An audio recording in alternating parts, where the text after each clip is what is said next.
is Jessica Webster. And this is Sam Pogue of the Fitness Break Room podcast. Sit back, take a well-deserved break, and learn about the journey that helps shape the most successful fitness professionals in the industry today. What's up, everybody? Welcome to the Fitness Break Room podcast. I'm your host, Sam Pogue. I'm sitting with the unicorns themselves, the magical humans of New York City, Raj Law and Amanda Wheeler. We're here at the Bowery of MFF, getting to know a couple crazy-ass coaches that bring some serious value to this industry, and I'm excited to get to know them. Thanks for joining me, y'all. Thanks for having us. Thank you. Yeah. That's a dope intro. You like Thank that? you. Yeah, it was on the fly. Well, I'm all worked up now from like my shit wasn't working earlier. Not my shit, but like my equipment. On it, supplements. You need more. I know I need some Alpha Brain That's bad, right. but we've been out of stock. So I 'Cause it's brought flying zero off the on this shelves. trip, and I'm like, Aren't they now at Whole Foods though? they are, but I don't want to spend money on it. Okay, totally. Smart. Everybody's like, wait, what? Like, I haven't spent money on Onyx makes supplements sense. ever. Smart. So yeah, we're sitting here at the Bowery, and I got to meet these two guys at the On It Academy Foundations course that we taught back in last June at CrossFit Solace. Nope, CrossFit Wall Street. Yep. We're doing Solace in April. And had an opportunity to share space with y'all and find out how amazing you were, obviously knowing Mark prior. And now we're sitting here today, almost 8 months later, doing a podcast. Been that long? It was last summer. Wow, it's 1 month away from baby time. Yeah. You got a so baby? good. No, you could just 9 months. Oh, been. We could've that had kind of one. baby time. Yeah. We could have had a love baby. Yeah. The three of us would make a good-looking kid. Yeah, I totally. think. Yeah. Might be a little bit harder for some of us Athletic, and others. big butts. Huge butts. Yeah, The butts kid would would be be big. built to Just sprint. all butt. Totally. Just- All butt. Just a butt. It's like there'd be a theme song for it as it came out of the vagina. Ooh. They should do that. That's a side business. Theme music for your baby's entrance into the world. Grand entrance. That would be That is awesome. actually kind of cool. People there love you go. to pay for dumb shit. Instead of like walk-up songs for baseball, you got walk-up That's song for it. being born. Because everyone's born. But What not would your every- walk-up song be? I want it to be custom, but it would be Jamiroquai. Which one? Virtual Insanity? Can't Heat. Coming in hot. Oh, that's a good one. Coming in hot. Yeah. Okay. Mine would be like Jay-Z public service announcement. Damn. That was a solid choice. Yeah. Strong choice. Allow me to reintroduce myself. My name is Ho. Oh. That's like reincarnation, so you're coming back. So You're good, like, right? Actually, I was Yeah. a prince. I in used to another be a life. tree. No. I used to be a tree. Nice. Are you guys really loud in each other's ears? I can hear him pretty good. Can you hear me okay? I can hear you. Yeah. Yeah. Okay. And I can hear you, I think, too. Okay. Yeah. I hear everybody. Well, hopefully this doesn't get fucked up. I'm a little doesn't get stressed fucked about it. up. But Tech. I'm New York Fairmount, so we can, I guess, redo it if we had to. Yeah. It'll So- be fun regardless. We're sitting down talking about how we got to sit in here. Tell me, one of you at a time, I guess, your journey into fitness and why it was an important step for you and what drives you to be a successful coach and deliver really valuable content to your peeps. But go all the way back. Nothing can stop you. Ooh, OG. Yeah, Rod, you got a great Why story. not? All right. So OG. We're going back. So how I got really interested in fitness, I really, honestly, like even to this day, I don't like working out.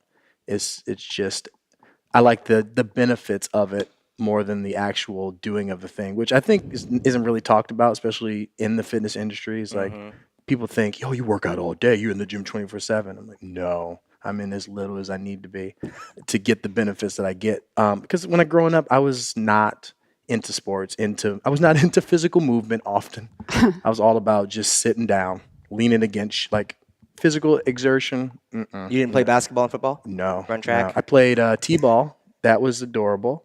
And the sports I played were the least like move. And like t-ball, I was a kid, whatever. You were the kid that loved the outfield. Yeah. I yeah. was in outfield. Like there's home videos of me and just swinging my mid around and then just kicking dandelions. And then the ball actually comes out there. I'm like, oh, it's gone. It's already past me.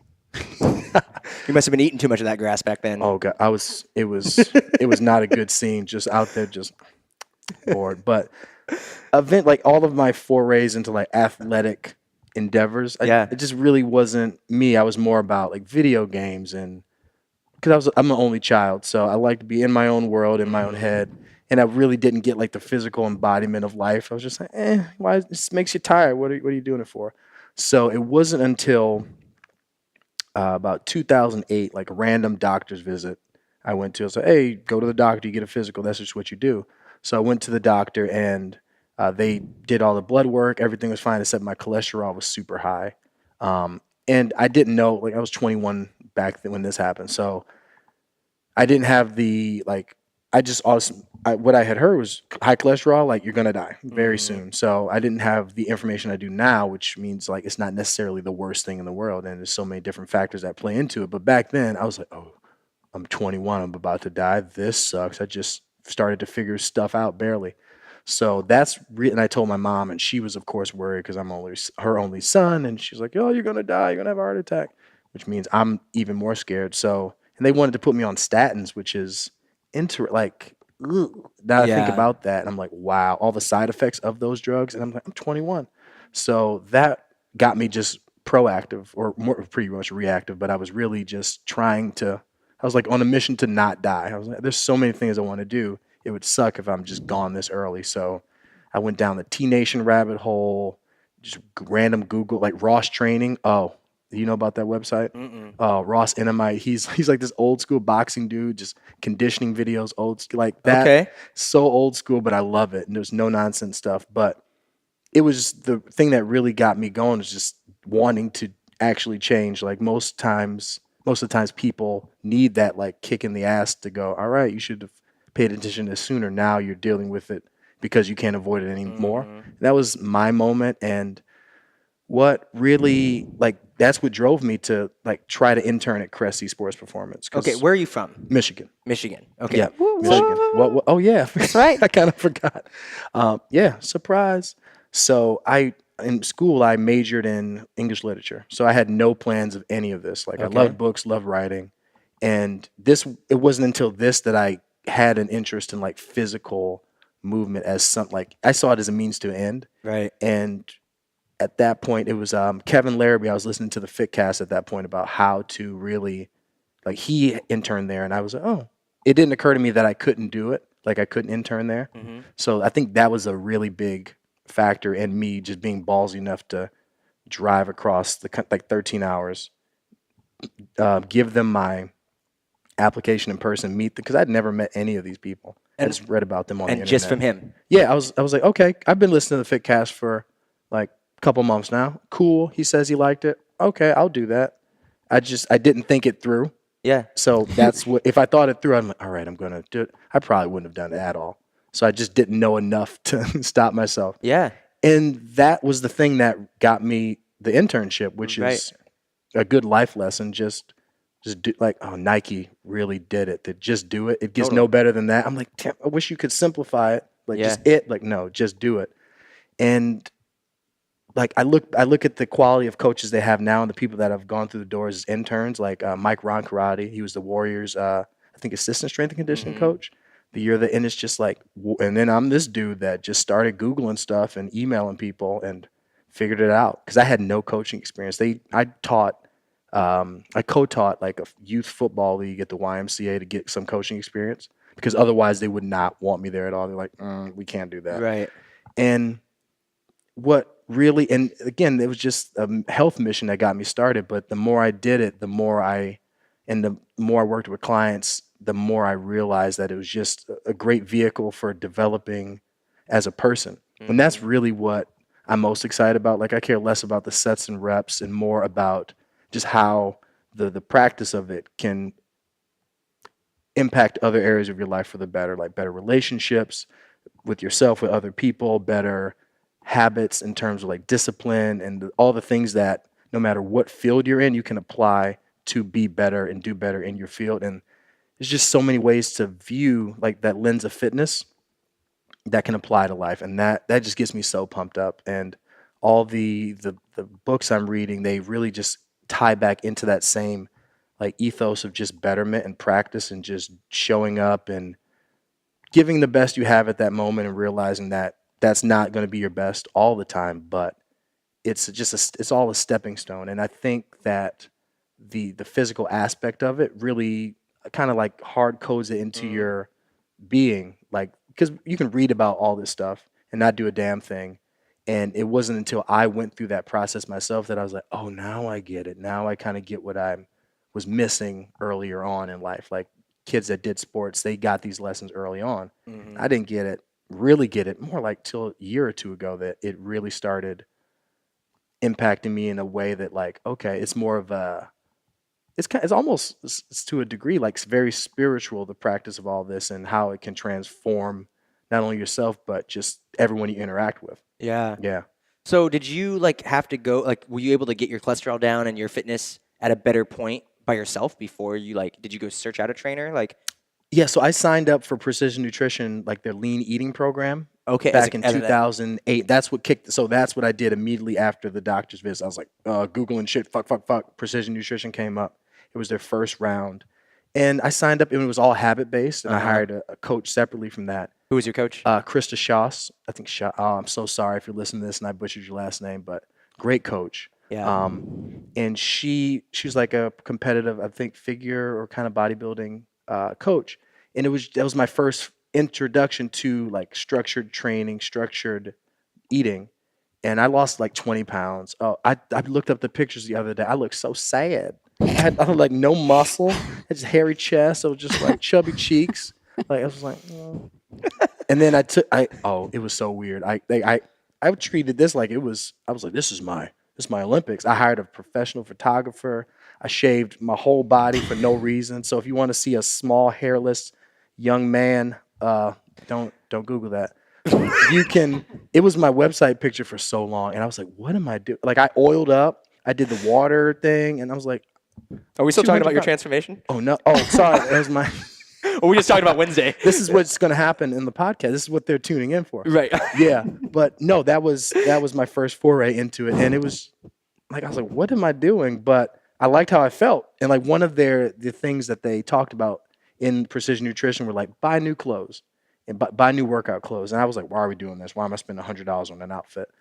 But I realized like when I bought it, I was like, oh, it does feel nice to wear a certain ritualistic outfit or nice clothing when you show up to do the work. Yeah. And yeah, that was my intro Precision Nutrition. And once I did that, then I knew I was like, I literally changed. That's when I applied to Cressy right after I went through that. I was like, I can't go through because I was going to be at college. Like I was going to go to grad school, go be a college professor. I don't think that. I mean, I still would have liked teaching, but this is much more embodied versus academic and theory and all of that, which is not my best life. Although you might have been a great college professor, Totally. right? And Yeah, just having totally. that mindset, because this is just teaching. Yeah, 100%. Right? You're teaching adults and just to have better relationships with their body. Yeah. You just happen to do it in a leotard with your wiener hanging out. Yeah. Oh, it's the HD of these pictures that the ninjas get. I'm like, oh, you can see my dick. Okay, cool.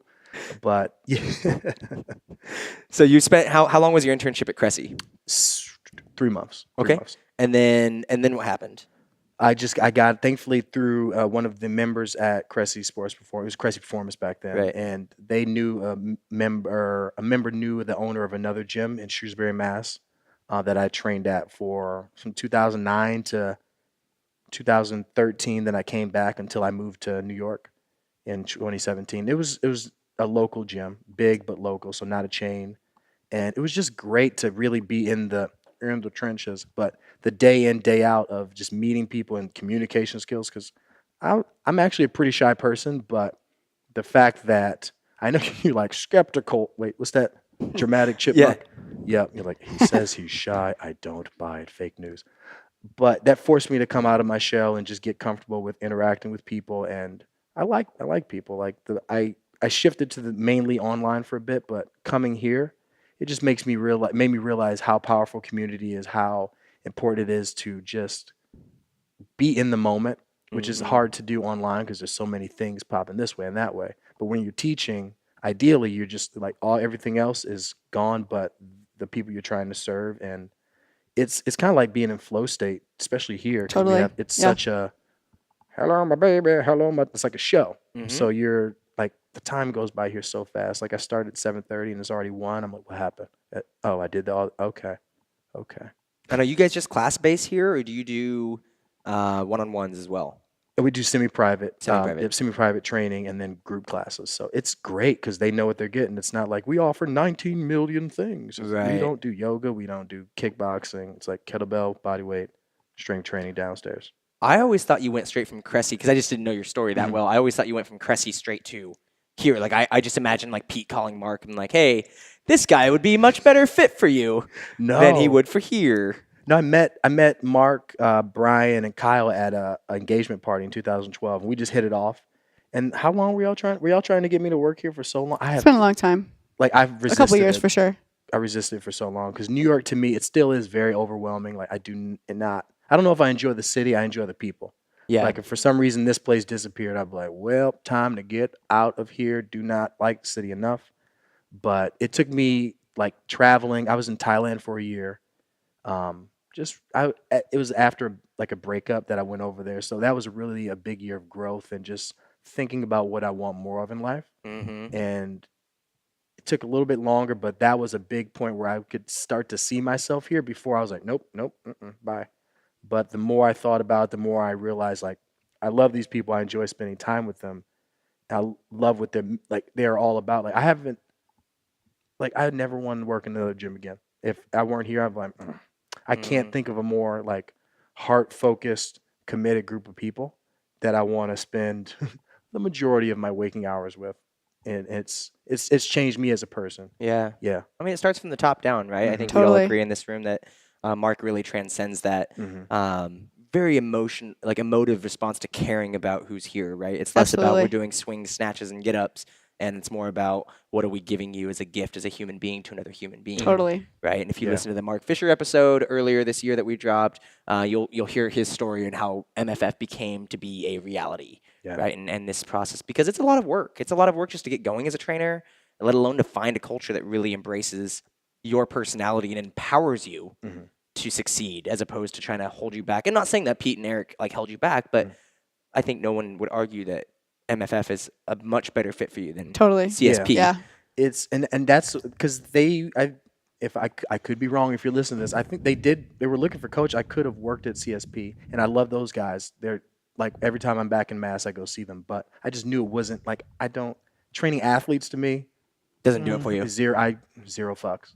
I'd much rather train someone that's like I'd like to do a push up, and then it takes them 6 months, but they finally get it. I'm just like yes, this is the best life. Like What was that? I was stroking two imaginary penises, maybe just long udders, Okay. udders, just celebratory. I couldn't tell if you were bukkake. milking a cow or you were. long tittied cow, long tittied cow. That's right. You ain't never heard that sentence put together before. Long tittied cow. Enjoy it. It's been really. You should. The Instagram thread message I had to get these people on was just like, oh, this is gonna get Good. It's gonna Yeah. get good. Yeah. I'm gonna plug. I think maybe this might need plugged in. Let's see. Does that help? Hello. And the cool thing I've realized about being here and like seeing like Mark as a leader, like in him and they're all embracing everyone's unique individuality, is it makes this place better. Because if you try to stifle someone's creativity, it's also going to stifle what they are able to bring to the Totally. table for Absolutely. you, and everyone loses. It's like you get less of the person you hired to do something you want them to do because you're not supportive of what really gets them going. Yeah. And it's just again like the way they support not only the actual community but us as people that work here. Yes.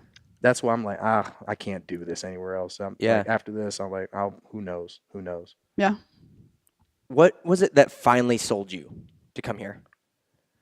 So I was in Mass, and I was staying with family, just paying money to rent out a room from them, and I was doing my online business. I wasn't really focusing on it much, but I was doing jujitsu like 5-6 times a week. Like that was my part of my secondary family there, and there was an opportunity. Like Mark messaged me, he's like, "Hey, we want you to come here," and I was like, "No."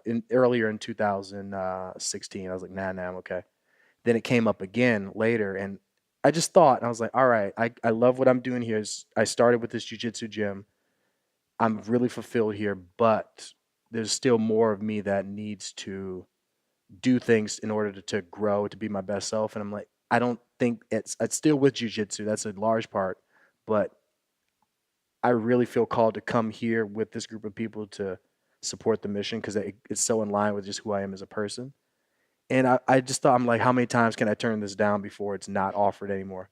And I would have been so sad if that was like the last time I got that offer, and then it just wasn't available. So it was just a moment where I'm like, all right, if you're gonna, it's scary. It's because as much as I know people here, it's still a new city. It's an expensive city. the energy is so different from just my general disposition that I originally signed on to just be here for 3 months. I was like, and it was just Wow. like a gentleman's agreement. He was like, hey, if you don't like it after 3 months, you can leave. So I was living on a couch in the West Village with, oh God, it's set. Live futon life as a grown man. I'm like, but I didn't want to sign a lease. I didn't want to fully commit. But after the 3 months went by, it felt like 2 days. I was like, oh, of course I'm staying. Duh. Right. Duh. Like after the first week, I already told Mark, I was like, I can't leave. Right. This is it.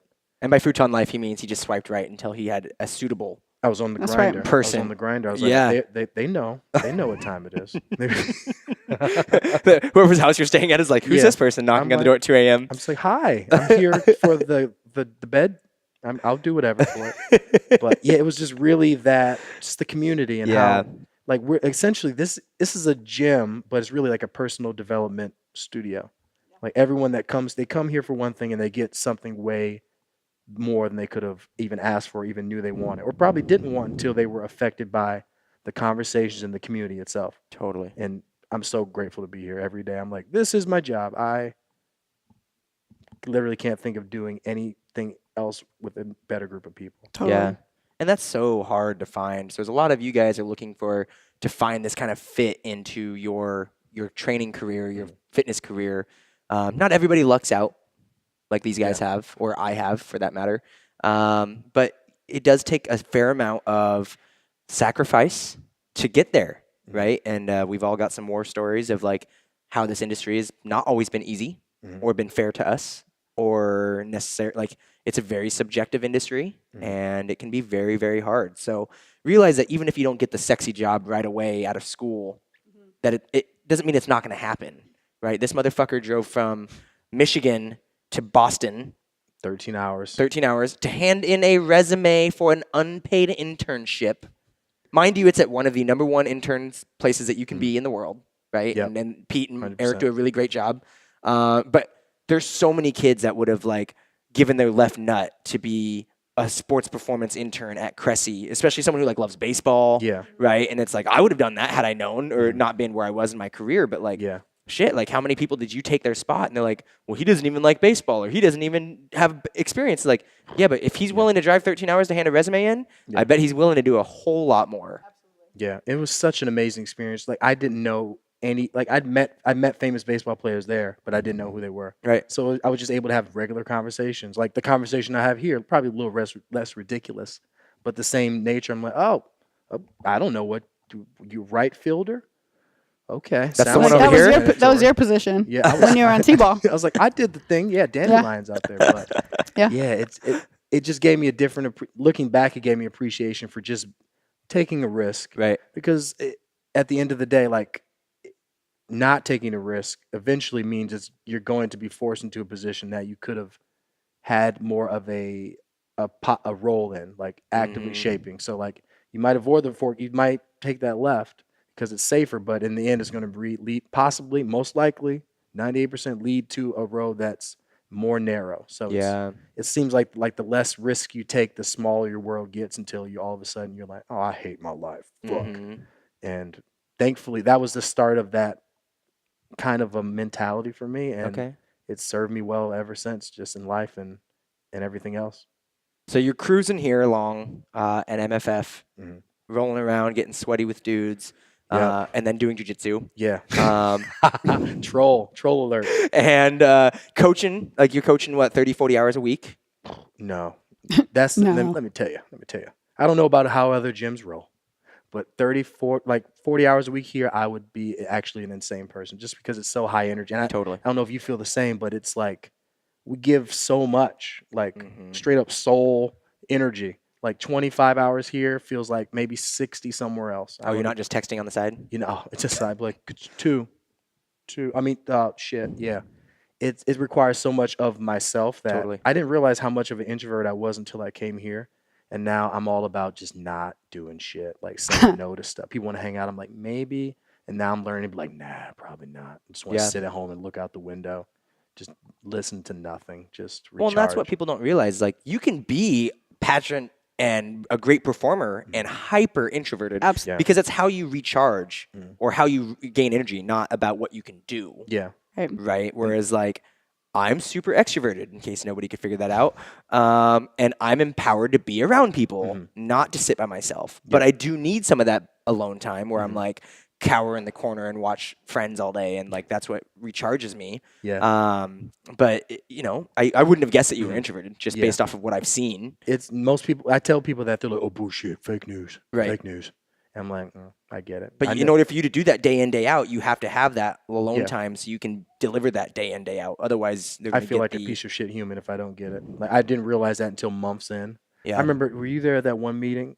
You were there at that one meeting where I Yeah. just had my glasses. Yeah. I was just like, I Don't really talk to thought me. though. I thought he was stoned. I know everybody thought I was. I was high. like, dude, just I was like, how high are you right now? He's like, not even nah. high, just burned out because I wasn't taking that time to like refill the cup up. So it was just if it was like a kettle, it was no water, just burning, smoking. I'm just sitting there like, oh god, I can't even. And how did you overcome that? Just real. It became again like it was one of those things where I learned by just redlining too much, and it became a point where you're either going to figure this out and learn how to manage it and better take care of yourself, or you're not going to last here at all. Like it's the kind of job where if you don't stay on top of it, you're done. Like Yeah. easily done. Well, that's the majority. Like, it's hard enough to get a business going in training anyway. Small group, independent, online.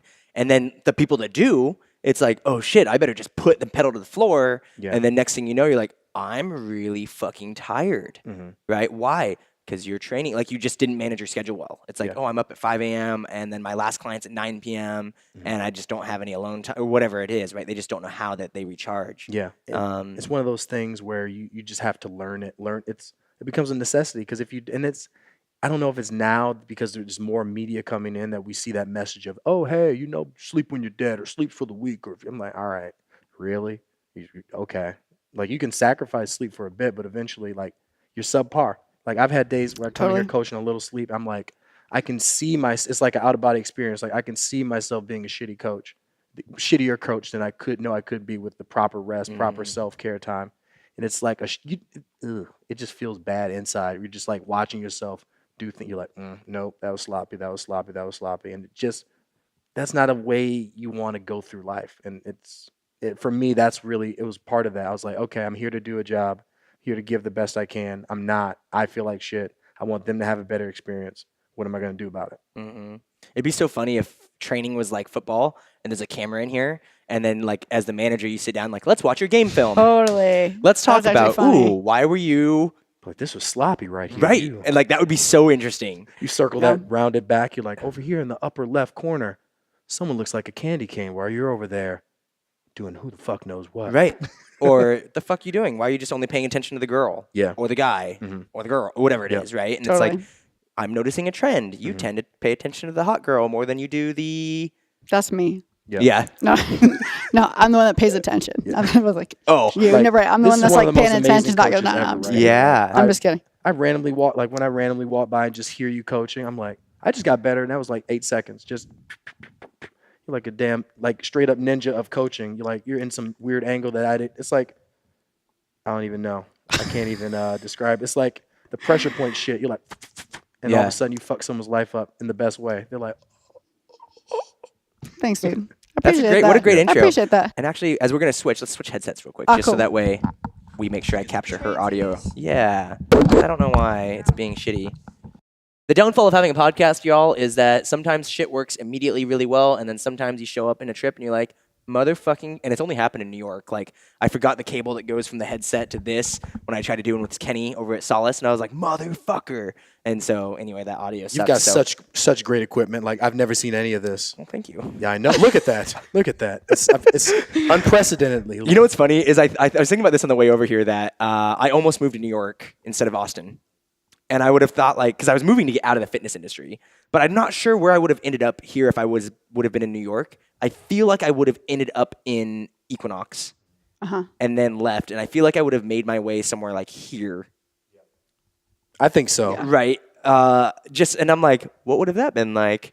How did you get your Bizarro. job on it though? I was the very first member at the gym, and the very first member. John signed me up, and it turned into 5 months of conversations because I was trying to get out of the job I was doing, which was recruiting, and I was trying to get in like territory sales for like Rawlings or Louisville Slugger. I am a baseball fan. Okay. So yeah, I was yeah. like, oh, I know these terms. I know. It's the baseball bat. Yeah, pretty much. And so then it was just 5 months of conversations, and it was funny at the time. I found a journal in the closet that was my original idea sketch out of what I would, if I built a job on it, what I would want it to be. Yeah. And I was showing John, and because I was like, the first job I asked him about was like, oh, why don't I be a territory rep that just travels around and talks about fitness? And he's like, yeah, that's not very scalable. And then now flash forward. I'm in New York on this is day 5 of a 24-day trip talking about fitness for On It, right? Wow. So like now it turned into that, but I wasn't ready then because I was a piece of shit back then. That you know. Aren't we all just ever evolving pieces of shit? Yes. Yes, absolutely. We just, Ever refined? and the ultimate goal is to become the petrified, polished piece of shit. Yes. Right at some point, right? And then it's Maybe. like, ooh, look at that beautiful rock. Oh, that's actually a piece of shit. So speaking of pieces of shit. Yeah. Moving on to Amanda Wheeler. What's up? Tell What's us up? Tell us about your journey into MFF. Yeah. I know it's really uncomfortable. I'm just gonna have you move this a little bit closer to your mouth. Closer. I know. I'm not used to having these phallic things by my mouth. Oh, you no? Not phallic tips Never? like this. No. I I mean, handled it yes. so well. Actually, yeah. Yeah, I was gonna say- at some time in my life, yes, but not anymore. It's been years, way too long, Refined. and I feel great about it. That's good. Yeah. So I was like sports my whole life. Okay. Like from the time I could walk, and my mom tried to make me do like dance. I actually posted recently online a picture of me in like my pink leotard, and my face is just like so sad in this dance picture. And then like fast forward a year, I have a picture with like a baseball bat and a glove, and I'm like so fucking stoked. And like, Because Raj has a picture of We him in a would've been pink the leotard. yeah, I would've totally. been like- You were in the pink leotard, like fucking Yeah, stoked. 100%. But I played sports like my whole life. And junior high school, I turned to like basketball basically year round. Mm-hmm. But my senior year, like after our first game, I tore my ACL and meniscus, which sucked. And I'd only ever played sports, but we didn't have a lifting program for women. Like we didn't have like a training. We didn't have training. We just had like sport specific stuff.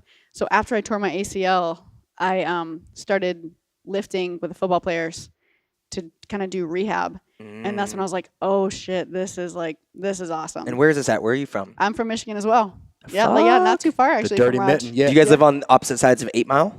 People say I 8 was Mile all the above, time. though. Yeah. You were above too. I was. Yeah. Slightly above. From it the now. 313 Yeah. or the 808? Everybody from the Close to the 313, put your 313, yeah. motherfucking hands up That's and it. follow me. That's it. I know that. Yeah, 313. Okay, so Detroit or Michigan So yeah. ish. Yeah. Okay, Close enough. so we're in high school, But rehabbing, yeah. working out with football players. Yeah, working on football players, and then I was like, oh man, I'm into this. And then I went to college and I did not study fitness. I was a music major, so I studied music education. So I got a teaching degree. But while I was doing that, I was like the one that like would get up at 5 a.m. to go to our student activity center to work out before. And I started taking fitness classes, and I was going to do a double major, but like my music degree was already like 5 years, and I was like, hell no, like I'm not staying any longer. Mhm. But I got way into fitness in college. Where'd you go to school? I went to Central Michigan University, Okay. and fire up chips. And after I graduated, like I kind of knew there's no way I was going to teach music. Like I loved to play music. It was awesome. I loved teaching, but I didn't like the option was to be a high school band director, like a junior high band director. And I was like, I'm not going to do that. Yeah, that didn't do it for you. huh? So I immediately went into training. Like I Oh, wow. graduated, like the day I graduated, I was like, I guess I'm getting my personal training like certificate. Nice. So I started this was like 2005, and I got a job while I was getting my certificate at Bally Total Fitness. Ooh, Yeah, name dude. drop. I know, Bally Ooh. Total Fitness. It Garbage was land. fucking horrible. Yeah? It was horrible. But it was also awesome because they were like, come on as a coach. You don't have to have your certification yet, but you have to get it within 90 days. And we're going to like teach you. We'll do some education with you while you're getting your cert. Yeah. So I was at Bally Total Fitness, like fucking literally sleeping in my car because it's like those early, like you basically have to live there when you're first starting out in a commercial gym. It was like I would get there at like 5 a.m. I would like do an intro session, like go sleep in my car for a couple hours, go back in at like 9 and do like another intro session, like get in a workout. Maybe I had a client that didn't want to pay full price for like a trainer that had been there for 5 years. So they Right. wanted my like $50 training session. And I would literally be there all day. Kind of like in and out of like literally sleeping in my car in the parking lot.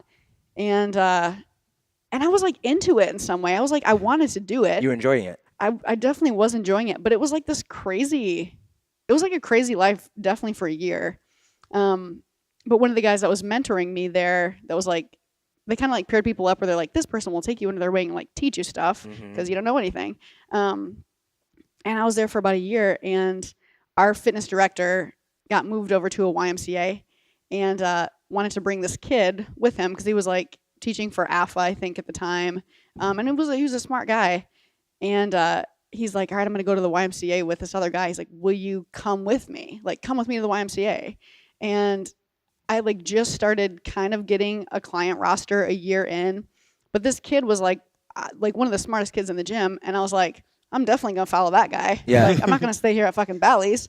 I'm going to go where that guy goes. I'm going to like literally give away all my clients and go follow that kid to the YMCA. Was it far enough away that your clients wouldn't have followed you? No, it was pretty close. So some did Okay. come with us, right?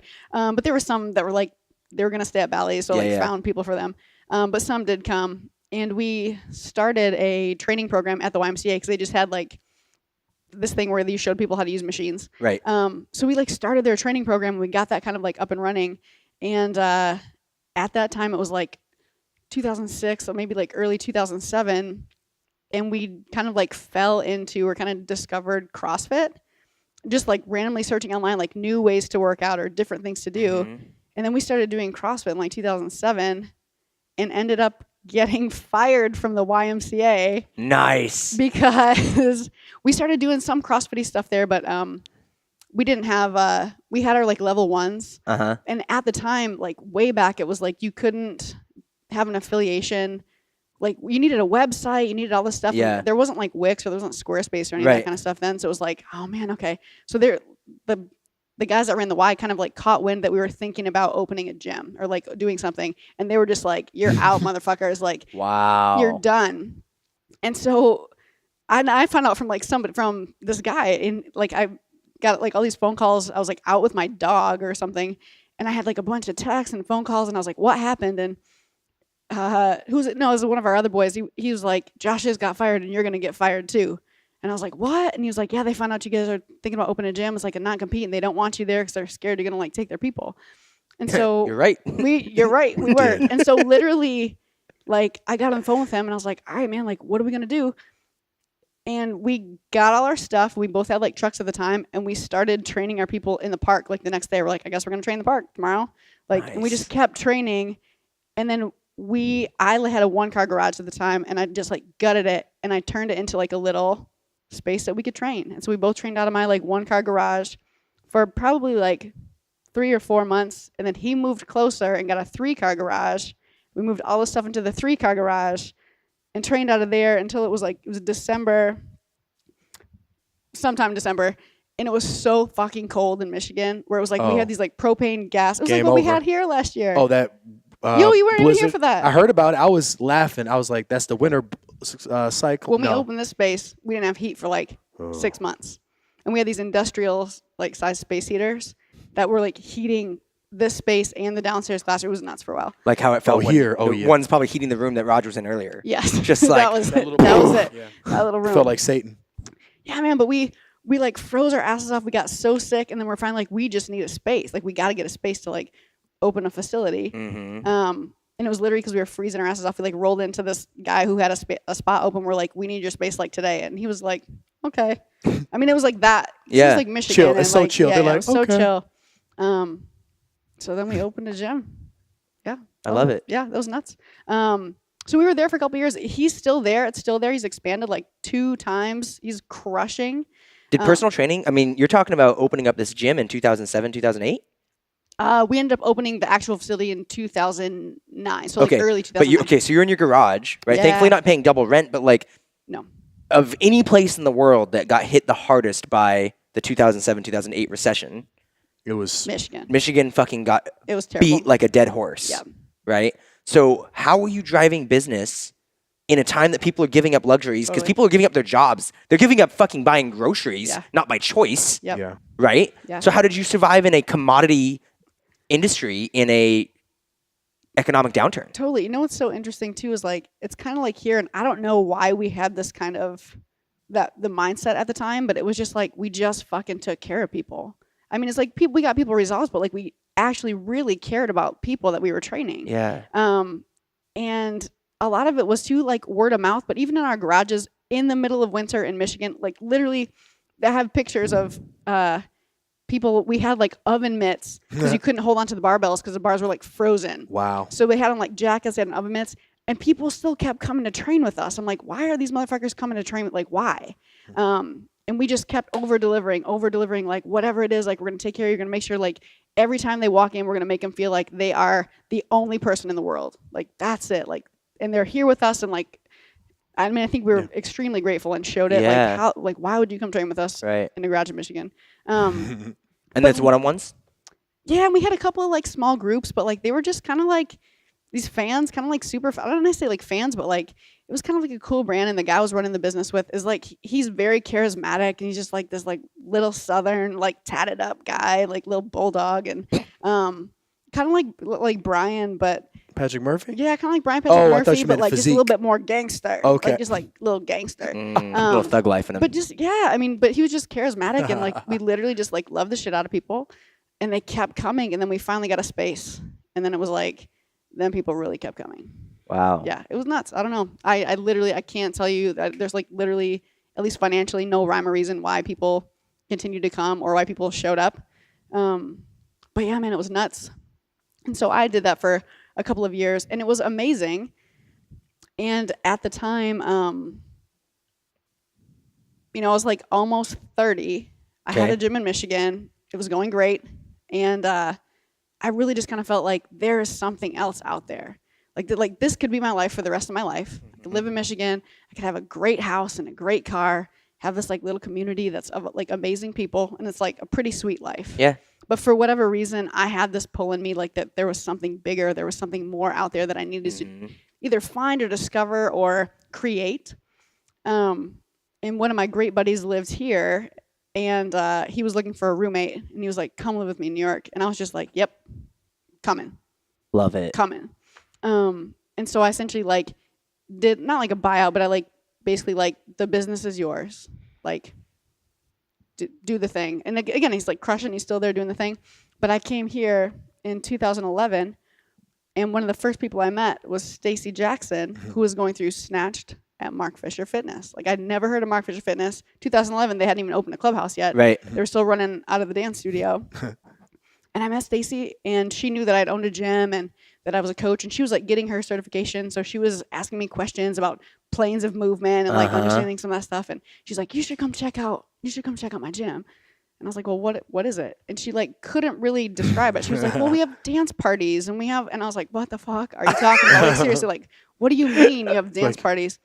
And by the time I actually ended up checking it out, they had their location at Hell's Kitchen. Okay. So like that was open, still super bare bones. Not a ton of classes on the schedule, and I ended up doing a program that they had at the time called Make Me a Ninja, which was like 3 weeks for $99, unlimited. But I took like 3 classes the whole time. But one of the classes, Mark was a teacher, and his like attention to form and detail was so good that I was like, I don't know, man, this is like weird, like because I'd taken a bunch of other classes in New York as well. Right. And I mean, he just crushed. He was just like so on top of coaching and educating and kind of taking care of everybody in the room that I was like, I don't know, man, there's like a little bit something more to this that I don't know what it is yet. But then I was like, after my 3 weeks was done, I was kind of like, all right, I'm out. Like, that was a great experience, but like, I'm basically like, I'm not going to sign up to be a member here because I can't make the times. Right. But a couple months later, they'd posted that they were looking for coaches. And I reached back out to Stacy and I was like, what's the deal? Like, truly, tell me what's the deal with the gym? Were you working at all yet? I was not working at Mark Fisher Fitness, but I was coaching people On the my side. own. Yep, Okay. I was just like doing people in their apartments. Nice.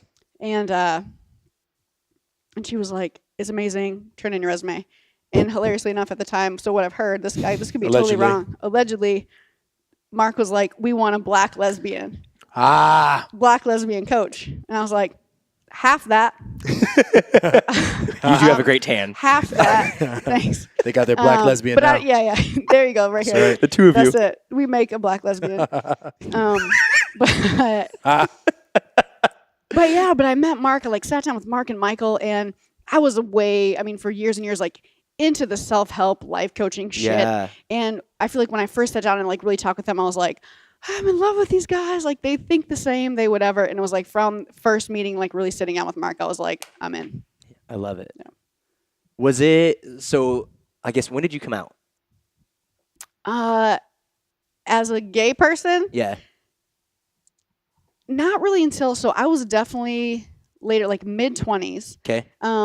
And not really a ton in Michigan. Like a select few say. people knew in Michigan, but it was like still mid-2000s. I feel like not a lot of, like I didn't know really any lesbians at all.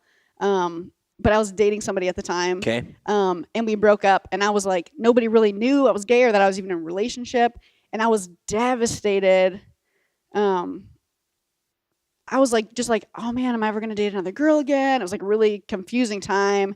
And I couldn't talk with anybody. And I was like, what do I do? And I finally told my parents, and I was like, that girl that I was living with wasn't my roommate.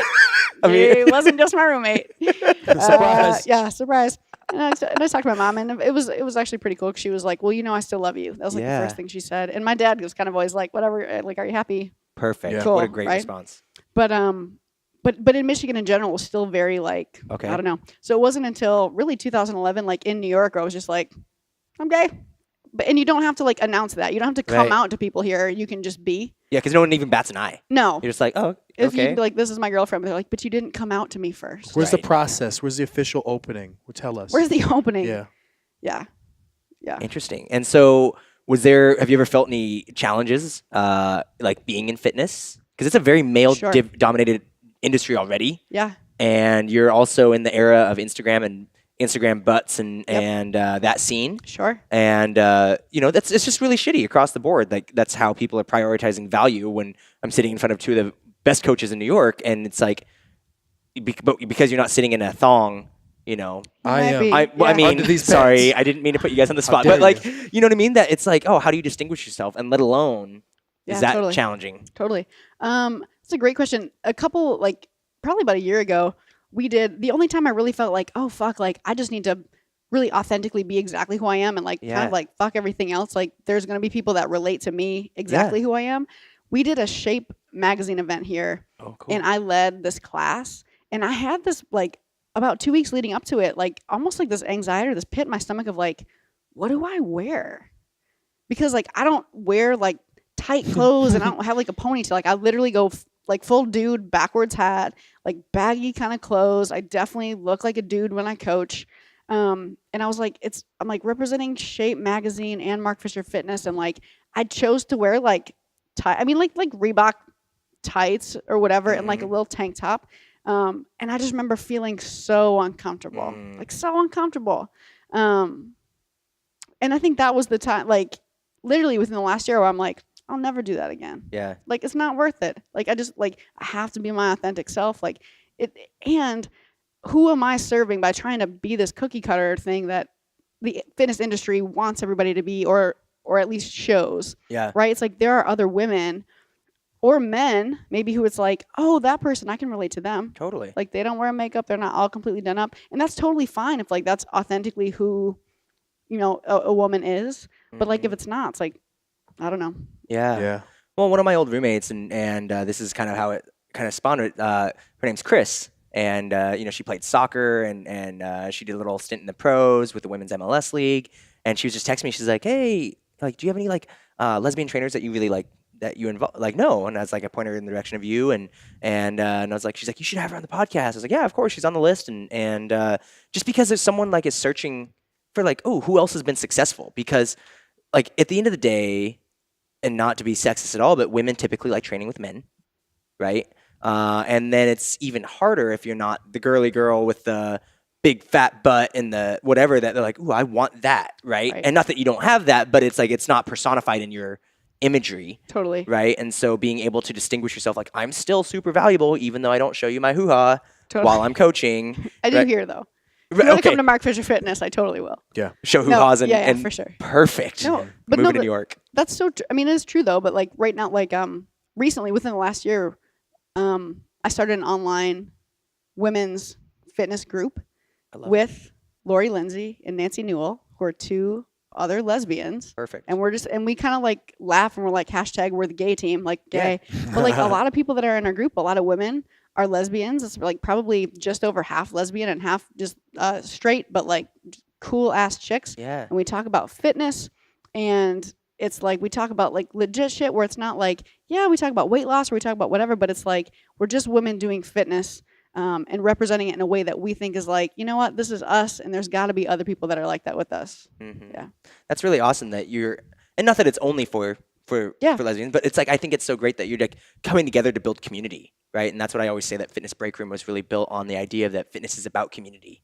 Let's be less concerned that we're a kettlebell gym or we're a sports performance gym or a baseball gym. And like, we're all out here just trying to help people. I don't care if you're trying to make someone throw faster or harder, promote longevity, helping their body image, right? Or helping them go on a journey that they might be troubling with that we've all gone through already, right? And that's, you know, even the goal of even just telling your guys' stories is let's tell so that way people can relate to you. Because I really hope someone sits here who's sitting in Michigan, she's like, oh, I don't know if I can come out or whatever, or I'm really into fitness, I don't know if I can make it, right? And they call one of you guys and it's like, hey, like, I just was so inspired by that you cultivated your own success without, you didn't go to UCLA and you were an exercise physiologist and you interned under Dr. Andy Galpin and then you were at Exos and then you know what I mean? It's like, no, you know, we create our own path, and that this industry is built more of that than there is of the, you know, the golden pathway of people. And even then, not that you can't be a great coach if you've had all those things, but it's hard for me to relate to that because I didn't go through that either. And because I really just value when people have cool stories and that they work fucking hard. So, what was it about? Like, why did you start this online group, and why are you trying to move online? Because you have a great set here. Cool, like, yeah, totally. Like MFF is like Yeah. a unicorn land. Absolutely. And it's like I'm still definitely full time at MFF, and I think, you know, what you were saying before, it's like they give us the outlet. Like, I can't tell you how supportive Mark and Michael and these guys have been over the years with anything where it's like, I want to like do this thing, and they're like, how can we help you? Yeah. How can we help you do that? Where it's like, I feel like I'm still in shock all the time where I'm like, how are we in this space where they're just like, let us help you like create and do the thing, where I'm just like truly grateful every day. It's like, it's pretty fucking amazing. Yeah. But I think part of it too is like, I wanted a space for women. Obviously, I have a more athletic background. We do a lot of general population, like Broadway dancers and stuff here. Which are super athletes. Super athletes. Like some of the dancers are like absolutely insane. Yeah. But there was part of me that I'm like, that little like sports part is not fulfilled here. And having like a kick-ass, like strong-ass women's community. Because again, we're like general population. Our community is insane. It's great. But it's like, can we bring together lesbians or women who want a new message that's not just like lose 10 pounds for summer, but it's like, can we work out for the sake of working out? Because we're trying to be just like generally awesome and healthy and not have high cholesterol, and like work out as a practice because it affects these other areas of our life. And that was like a huge thing to like bring women together. And I think especially in our like political time and our social time, it's like, can we provide this platform for women to come and have like a safe space if they need it, or a safe space to get away from all that shit and just talk about like training. Yeah. Right. Where it's like, how can we bring people together? And I think our community here, and this is just such an example of like love and like openness and bringing people together, that it's like, I would like to create that and be able to give that to other women in a way where it's like, can I connect people? Can I help people engage with one another or make connections? That's super important to me, I think, especially after being here. And I just wanted a different way to be able to do that. Still definitely doing both. But it's been really fucking cool. Yeah. Yeah. So you've got the Facebook group, right? Does that cost money to join? No, we have Formation Strength, so just our Facebook where we put stuff out. Instagram is there. We do have a training team. Okay. That is, it's like a 12-week strength conditioning program, where we do nutrition habits, mindset habits, where they're getting 12 weeks of strength conditioning programming, coached by me, Lori, and Nancy, all online. Our group right now, this is our second group in the history of ever. Crushing. So It's been cool. awesome. But that is a paid group to be in. And we're doing our next group starts in May. Very cool. Yeah. Well, this will probably launch before that, so hopefully this can help drive some traffic to that. Cool. Now, for you, like, why online? Like, what was this? Why that route? I guess you could say. Sure. I think just the reach, Yeah. the ability to reach, and then also really it's like connection. It's like Yeah. we had in our last group we had women from 6 different countries. Oh my where gosh, it's like, really? Yeah, man, it was awesome. So it's like, and I mean, people in Germany and South Africa and Sweden that I like still communicate with. Yeah.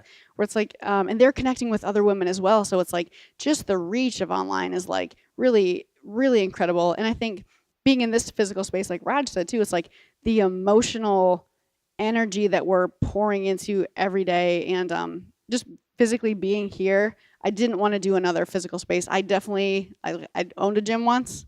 Like, I don't want to own a physical gym again. As lovely as it is, I'm sure like Mark and Michael can also. I don't know. Hey. It's stressful as fuck. It's a lot. But I just think the reach and the ability to connect people online is like pretty fucking rad. Very cool. Yeah. So Yeah. there's online training. There's a Facebook group that's Mm-hmm. free, and that way that you can just connect with other women across the world, right, Yeah. and talk about whatever's going through, right? Whether it's I'm having a hard time getting rid of my cellulite, or I want my butt to lift, or I'm having a hard time like staying accountable to myself. Sure. All those kind of like lifestyle things. Yep. That's super cool, and obviously super needed, right? And not necessarily just for women. That's obviously this group, but a lot of people need that. It's funny because social media is supposed to bring us all closer together, yet I don't think we could be further apart most of the time. And what a great way, because we're all just searching for some way to connect. Absolutely. Yeah, Right. which is ironic because it doesn't breed that. Right. I have a very conflicted relationship with it. Like, I see it as a great tool, but Right. we're losing something.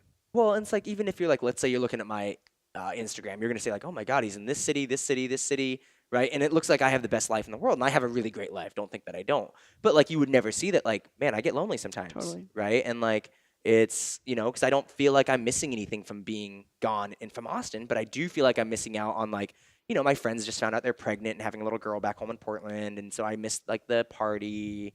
So I miss like I'm having those things, but like perception of what social media provides is like, oh my God, he trains pro athletes. I'm here. I get to hang out with you, cool kids, and then and so it's easy to hide behind, right? And so at least with that closed door of the Facebook group, I just I think it's a great way for people to come in and connect and feel a part of a community, especially in New York, Yeah. right? I mean, there's a lot of hustle and bustle around here, but it's like it probably can get lonely just for how big it is, right? I mean, 100%. This is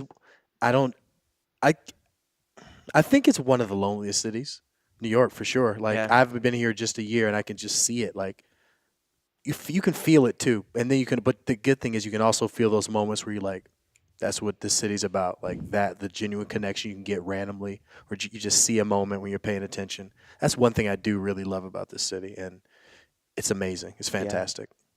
I think that's why so many people come here as well, because it's like, of all the like shoving off the subways or whatever, people like not looking at you or whatever, like not connecting, Yeah. having a space like MFF to come to where people like know your name, they look at you in the eye and they're like, "Hi, Sam. yeah, Thanks for coming today. Hugs Do you and- want a Oh cookie? God. Yeah. Someone just dropped Literally. some cookies. You want some?" Yo, hugging so Right. hard. Like, I've never given more hugs in my life than since being here. Like, at least 20 a day. It's my best life. And I get I can't really put into words kind of what this place is, or I don't like, this doesn't make sense. right. I feel like this is some Matrix reality shit, and I'm like, oh, one day I'm gonna wake up and be like, oh, that was simulation in your head. Right.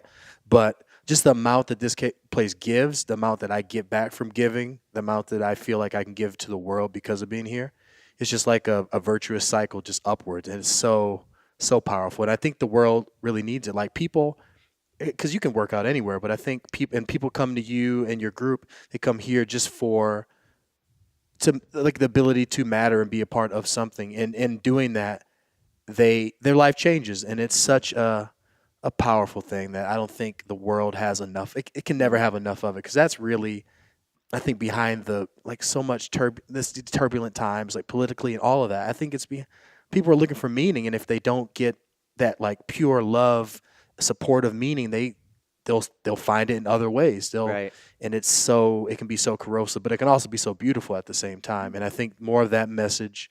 That's why I think them supporting us to live our best lives again, like our mission statement. I've. Oh. We're gonna say it out loud together. Ready, set, Oh, go. I'm so great. Mark Fisher Fitness exists to unlock and amplify each human's inherent power to live their best life. That's That's it. amazing.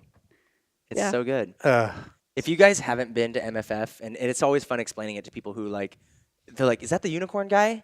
And it's like, yeah, but like you just don't understand. Like until you meet Mark and then your team, it's so hard to really, really understand. Mhm. Like it's just such an amazing human, right? And like I don't know how you guys must work for the guy because I'm like I tell him like Mark, every time I see you, like I know I'm a productive human and I feel so unproductive around you. I'm like mother effer. He's like, yeah, but do you buy your own groceries? Yeah. Do you clean your house? Yeah. Optimize. He's like, Optimize. well, I don't do that, Right. right? And it's like, but what is it like working for this guy? Like, tell us about what he's done for you.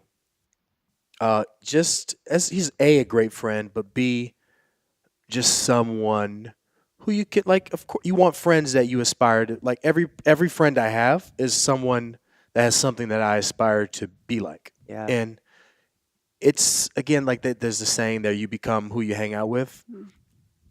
I think it's not a necessarily something that's a self-fulfilling prophecy, but it's hard to feel inspired and be around inspiring people and not want better for yourself. And just like spending time with them, and it's like podcasts. Like you listen to enough podcasts with the same person, you get a sense of just who they are at their core. And like in meetings and just casual conversations, I just get the sense that he loves giving so much that, and it's a part of like you see what he cares about, the things he cares about, and how like something I could take personally, he's looking at from such a curious perspective.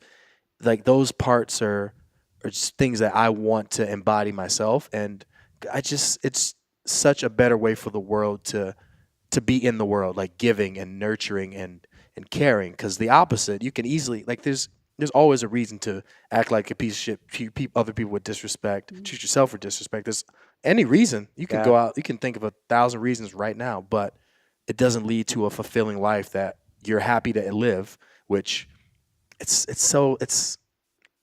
like if you're not happy about your life, it's hard to give that. It's hard to shine that light outward. And I think he's such a prime example of just he's literally living his best life. Like I forget he owns a place. At times you see him here coaching. I'm like, this motherfucker just got hired. He's coaching his ass off. Right. And it could be easy for someone in his position to just go, I'm on the building. I don't have to coach. But like the first time I saw him coach, I forgot. I was like, oh damn. And you can just see that he really is about not this place is. I think this place is an extension of like his just giant fucking heart. Yeah. Like you see the walls and just the level of detail and the weirdness. It's all just like his heart baby. And then he shone that out into the world, and other people are like, sounds cool, I'm in. It's kind of like it's really like a video game. Like if you think of RPG, I'm a nerd, so I don't like sports analogies. It's cool, but like video games, it's like a hero's journey. He didn't know what this is going to be. He's like, well, something speaking to me to do. And then on that path, he meets other people, and they're like, all right, let's try it out. And then those people go, you should be here. And you're like, really? And they're like, fuck yeah. Or other people are like your story. You were just like, you talk to Stacy, and you're like, there's something about this. I don't know what, but Yeah. I'm in. So to me, he's kind of like if Morpheus in the Matrix, if Morpheus were wearing a dildo on his head and like in a boa without the leather jacket. It's so refreshing that he's in this world and that he was part of what brought all these amazing people together. I love it. Yeah, totally. I think too I think Mark approaches everything with zero ego, or at least really tries to, where it's like there is no ego involved. He approaches everything with like curiosity and truly like approaches each person with unconditional positive regard, where it's like whatever happened, like I'm going to give you the benefit of the doubt that you are doing the best with what you can, where you are. He doesn't see the worst in people. He sees the best in people. And I think that's how he shows up on our staff too, where it's like, we fuck up all the time. You know what I mean? It's like we fuck shit up, right? There's things we forget. There's things we don't do. There's and it's just like I know that you like what you do, and like you're gonna do better next time. You know, you're gonna do better next time. And I think, yeah, it's like he just shows up with love, and I think he really is just so kind and giving. And I think with his like earlier with his book notes, where it's like he wants to help people be their best self. So it's like anything that's his, he's willing to share. He's like, this works for me. See if it works for you. He doesn't have these like all these tricks, and he has all these like like notes from books. And he's like, this is all for me. He's like, I'm taking this in and I'm gonna give it. He gives and gives and gives, and like shows up with zero ego, and it's like so refreshing, especially in fitness, right? And I think he also is like, I don't know if I'm right. I could totally be wrong. Like this is kind of what we know now. There's not like a definitive way to do anything for any one person. Like we're gonna figure this out. And I think that's also what makes him so special and so special to work for. And this is like total side note. I'm gonna like veer way over. When we went to the On It Foundations course, I'm not gonna lie, because I didn't know what to expect. Yeah. I was blown away. 100%. Very much in the same way where I'm like, oh my gosh, like these motherfuckers show up and have fun with no ego and encourage people to try and like show us different ways of doing things. And there's not a single way. It's like, we're going to give you these options. And I like literally was like, oh, they're one of us. 100%. Like I really was like, oh my gosh, that's like us. And I was just, so side note, you and John, I was totally blown away. Thank you. That cert was amazing. Do that cert. They didn't pay me in cookies or anything to say that. I actually told somebody the other day, they're like, what should I go do? If I could do something. Actually, coach from CSP in Florida. Oh, nice. And I was like, go to the On It Foundation cert. Yeah. Go to the On It. It was amazing. So, awesome. But I think very much in that same vein, it's just like no ego, want to share, want to help people. And I think that's just how Mark is. Yeah, and there's one more, like the thing that I think about this all the time, is when he's so great at just seeing the best in people. And it's one of those things, like in life, like I think there's a quote where the best way to see if you can trust someone is to trust someone. The better you see people, the better they become. And it kind of is like if you think someone's a piece of shit, they'll live up to that. If you think someone's an amazing person, they'll see that you genuinely believe that, and maybe that gives them a glimpse into what they can be. And I think as coaches, that's probably the best gift we can give to people, other than our just present attention, is just like, hey, this is a possibility for you. You know, we can't make it happen for you, but you might not have seen this possibility before. Here's a little look through that window. I know I'm going to go over here, but just, I see, that's actually you. I see through that window that you might not even see yet. And it's so powerful just to be able to see something that other people can't see in themselves, and then give them just a taste enough for them to get like, okay, I can start to, because that's really what this is. Like once someone can do one push-up, like their whole fucking world opens up. And that's really what this is all about for me.